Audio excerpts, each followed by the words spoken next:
I got a fun but definitely different to what I usually do video for today.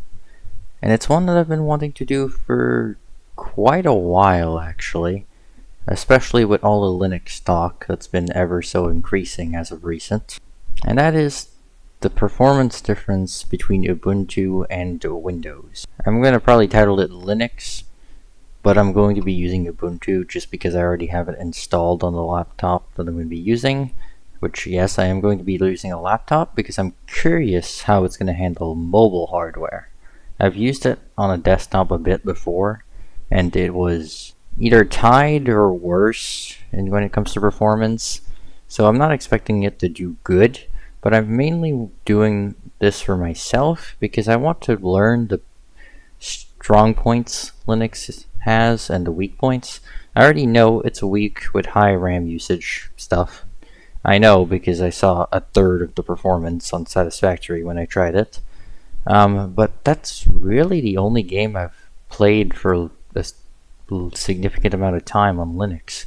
So I thought, why not do a performance comparison, and why not record the results I get and have everyone cope in the comments if this blows up for no reason at all.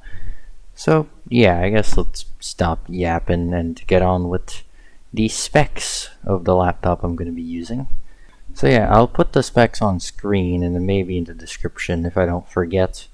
But it's just a regular dual fan GIGABYTE laptop I got in August, I think, of 2024. So fairly new, less than a year old. Dual fan cooling system, pretty chunky heatsink, but it does still thermal throttle, so temperature might skew the results a bit, but I'm not going for professional results here. I'm just doing this for the fun of it, and also to get my own data for this. Alright, let's just get straight into the tests. So the first one is a 3D Mark. I thought it would be cool to at least do some benchmarks.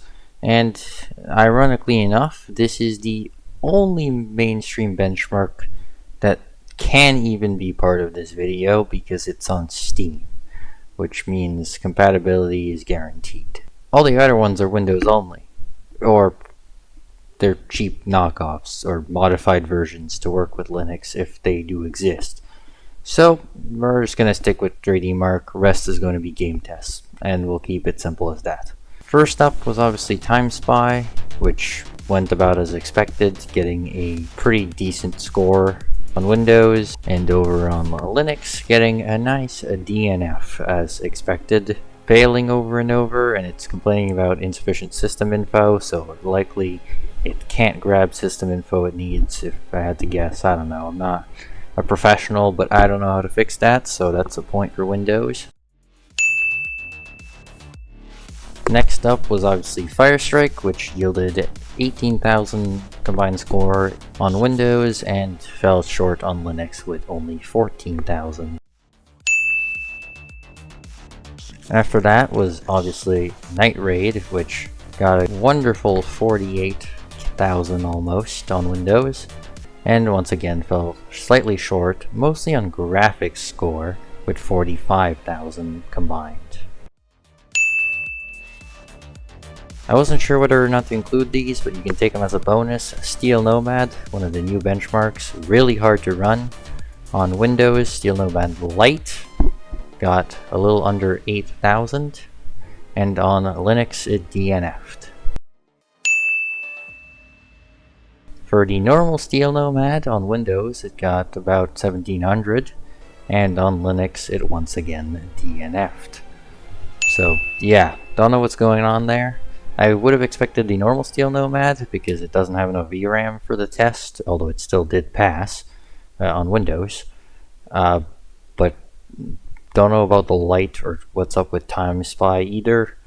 Probably just isn't that happy since clearly about nothing is working properly when it comes to 3D Mark here. But still, worth adding in because it's the only benchmark, so may as well include it. I've never actually seen this benchmark before, so this is actually a first for me. It looks pretty cool, but god damn is it pretty hard to run. This is the light version and it's at 60 barely. Alright, now it's going to be time for the actual game tests, because we have no benchmark softwares left. 3D Mark is the only one, like I've said. Now I've got a dilemma for this. I don't know any FPS trackers on Linux, and I'm not even 1000% sure the Steam one even works. So I guess I'm going to go figure out if the Steam one works. If it does, I'm going to use the Steam one for Linux, and I'll either use MSI Afterburner if I have it installed, or something bigger or with more info for Windows because I can. So it'll give you an approximate of how big the load is on the Windows version, as well as the FPS, and then since I can't monitor anything on Ubuntu/Linux, I'm simply going to have FPS only because that's the best I can do with my current knowledge of Linux. The Linux torture continues. No matter what I do, I cannot get OBS to record on Linux.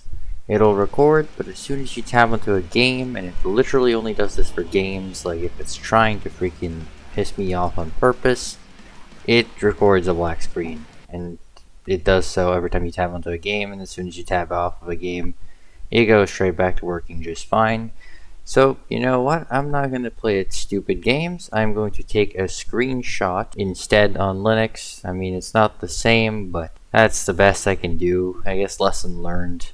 Definitely going to have to step up my game if I do this again, because I'm running into a lot of issues that are like, how on earth does this even become a problem? Yet it is. So, no matter what I do, I can't get it to stop doing that. It's probably an issue with how the display capture works, because it's more of a screen share than a screen capture on Linux. It's a whole thing, but yeah, I don't know, it doesn't work. So instead of sitting here for 20 hours trying to fix something only to not fix it, in the end, we're just gonna roll with it. So finally, let's see if Linux can win with the advantage of not having to record while Windows has to record at 1080p 60, while also running MSI Afterburner. So everything is favored for Linux here. I mean, if you think I'm biasing Windows over Linux, I have just about every disadvantage at Windows and every advantage at Linux here. Like, it's about as unfair in the opposite direction as it gets.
So yeah, that is that. Ubuntu loses 8-4, which is a lot more than I expected considering how things started. In fairness, Ashneer was given to it for free because I couldn't get the time of day right whatsoever.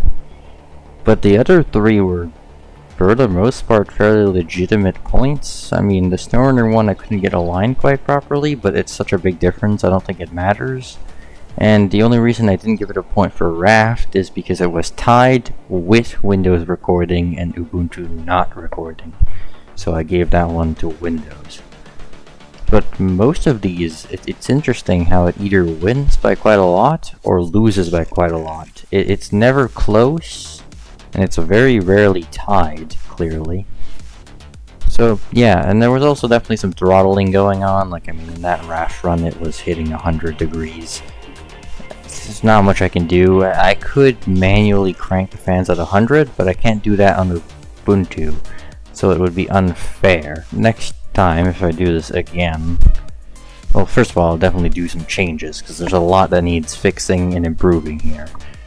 The first one probably being able to record on Ubuntu. That's probably the biggest one, so I'll have to frick around with that until I get it to work. But yeah, I hope you enjoyed this definitely different video from what I normally do. I don't expect this video to do well. I don't expect it to be taken seriously, because that wasn't even the goal in the first place.